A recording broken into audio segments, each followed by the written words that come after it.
ঈশ্বৰৰ প্ৰশংসা হওক। সৰ্বপ্ৰথমে সৃষ্টিকৰ্তা ঈশ্বৰক মই কোটি কোটিবাৰ ধন্যবাদ জনাইছোঁ। লগতে মহান গুৰুপিতা আৰু গুৰুমাক মোৰ সেৱা জনাইছোঁ। মোৰ নাম পংকজ পাটোৱাৰী আৰু মোৰ ঘৰ গুৱাহাটীৰ জাপৰিত।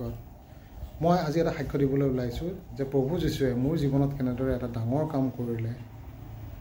মোৰ এটা বৰ বেয়া অভ্যাস আছিলে। মই খুব চিগাৰেট খাইছিলোঁ। বহুত চেষ্টা কৰিছিলোঁ এৰিবলৈ, কিন্তু পৰা নাছিলোঁ। প্ৰাৰ্থনা কৰিছিলোঁ, ভগৱানৰ ওচৰত হাত জোৰ কৰিছিলোঁ, কিন্তু একোৱেই কাম দিয়া নাছিলে। পাছত যেতিয়া মই এই গুৰুদেৱৰ প্ৰাৰ্থনা গৃহত আহিলোঁ, প্ৰাৰ্থনা কৰিবলৈ শিকিলোঁ, লঘোণ ব্ৰত দিলোঁ, গুৰুদেৱৰ আশীৰ্বাদ পালোঁ, তেতিয়াহে ই লাহে লাহে কমি আহিলে আৰু আজি প্ৰায় এবছৰে হ'ব হ'ল মই নোখোৱাকৈ থাকিব পাৰিছোঁ। ইয়াৰ লগতে মোৰ পত্নী আৰু মোৰ মা দুয়ো 4th ষ্টেজৰ কেঞ্চাৰ পেচেণ্ট আছিলে, কিন্তু প্ৰভুৰ কৃপাত দুয়ো আজি সম্পূৰ্ণৰূপে সুস্থ। মোৰ পত্নী শিল্পী গগৈয়ে ইয়াৰ সাক্ষ্যটো ইতিমধ্যে দিছে।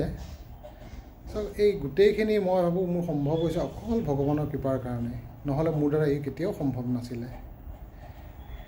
গতিকে মই প্ৰভু যীশুৰ কাম কৰি যাই থাকিব বিচাৰিছোঁ। প্ৰভুৱে যেন তাৰ কাৰণে মোক শক্তি আৰু সাহস দিয়ে। মোৰ আৰু বৰ বিশেষ ক'বলগীয়া নাই। এইখিনিতে মোৰ সামৰণি মাৰিছোঁ। Praise the lord, hallelujah.